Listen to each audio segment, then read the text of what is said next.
We are finally here at episode 6 of Loki, the season finale. Unbelievably fast. I can't believe how quickly we got to the 6th and final episode of this season, but I'm going to get right into it. I'm talking about spoilers, this episode, the overall series, talk about everything. So, spoiler alert, because there's just so much to talk about. So Sylvie and Loki finally meet the person that's in charge of everything, and he describes himself as the one who remains, but I'm pretty sure that it is Kang the Conqueror. At least not the one that we're going to meet, but I think it's a variant version of Kang the Conqueror, and I'll talk about that in a little bit, but I'm pretty sure it's Kang the Conqueror. So this Citadel, as Loki describes him later on the episode, he basically says that he is all-knowing of time. He knows what goes on. He knows how everything is going to be. He's in charge of everything. He is the reason that this whole timeline and how it is exists because of him and this weird multiversal war he had with variant versions of himself. But now he's old and tired, and he decides to tell Loki and Sylvie, hey, I give you two options. You can kill me right here and now, and guess what? All the evil, more evil variant versions of me are going to come and start conquering your world and other worlds. I think that's where Kang the Conqueror comes in. But you can either do that, or you two can rule. You guys can take my place because I'm old and tired and I don't want to do that anymore. So it brings up this interesting dynamic. So here you have Sylvie and Loki. They're going to argue about this. Now, naturally, Sylvie's like, no, I want to kill him because she is so blinded with rage. I mean, this entire journey of her wanting to kill this person that was, the reason for her pain and suffering, she wants to do it. But Loki, because he's matured so much as a character, because he's already seen so much in such a little time, he's a completely different character. And he's like, look, maybe we should think about this. And obviously they start fighting, but eventually Sylvie gets the upper hand and actually puts him back at the TVA, and she kills the Citadel. She kills the one who remains, who now is not remaining anymore. But as she kills him, he says, I'll see you soon. And then, holy crap, this happens. The multiverse has officially begun. Like, the sacred timeline was here, and all of a sudden, once she kills the Citadel, just boom, boom, boom, boom, boom, boom. Just 1,000 different timelines going all at once. Unbelievable. So we are finally here. The multiverse is real. It's officially confirmed. That's huge. It all started all the way back in Endgame with all the time traveling. Then Far From Home kind of delved more into it with Mysterio kind of, lying about the multiverse, but it turned out to be true. But now Loki TV show, this episode 6 has finally confirmed everything. And now the next phase of Marvel is going to be the multiverse war. Holy crap, that is awesome in so many ways. Now, how this episode ended, which I was blown away by, was that, Loki got transferred back to the TVA, and he starts talking to Mobius, but Mobius doesn't recognize him. He's like, hey, who are you?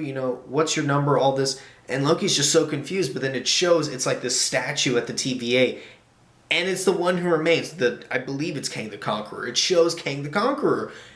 And it's just like, whoa. So, he's already here and already started altering some stuff. This is already an alternate timeline, possibly. This isn't our Mobius. We don't know where the other Mobius is. We don't know where Sylvie is after she killed the one who remains. We don't know what happens to her. So, all we're left with is that Loki is just staring at that statue. And then the season ends. Wow, Marvel. I mean, I'm giving you a standing ovation. I don't want to get up right now, but standing ovation to y'all, Marvel. Unbelievable job. What an incredible series. So with the multiverse officially confirmed, it really sets up Spider-Man No Way Home and Doctor Strange's Multiverse of Madness beautifully. I believe Strange's movie, they're going to delve more into that because it's called the Multiverse of Madness for a reason, and it's going to be with Scarlet Witch, so I can't wait for that movie. And obviously No Way Home is probably going to delve more into that with possibly Tobey Maguire and Andrew Garfield Spider-Man possibly coming. That's just a rumor, but I think they're coming back. I mean, you already have past villains from those movies coming in, so why not get those two? So it's just gonna set those up, and it's just gonna be nuts, and I'm all here for it. There is a slight post-credit scene at the end of this episode where it just shows a file and it stamps and it says Loki will return for season 2. So there is going to be a season 2 of Loki. I have so many questions, just like the one who remains near the end of this episode. I don't know where we go from here. I really don't. What's going to happen? When is season 2 going to take place? Is it after a certain amount of movies? Where's Sylvie gonna be? Are we gonna see her again up until season 2? What's Loki gonna be? Is he gonna be in Thor: Love and Thunder? All this other stuff. Oh my god, there's so many questions I have. Marvel, thank you for the show, but also I hate you for not answering all my questions. Now, in terms of the series itself, I really just want to talk about the series overall. This might be, actually no, this is the most important Marvel TV show for the MCU right now. Out of all these series they have now, Falcon and Winter Soldier, WandaVision, and now Loki, Loki is the most important because this episode officially kicks off this new phase. We're going to look back once this phase is over, and the phase after that, we're going to look back to Loki episode 6 and see this is where it all started. This is where this phase officially kicked off. So this is a very important episode that is just insane.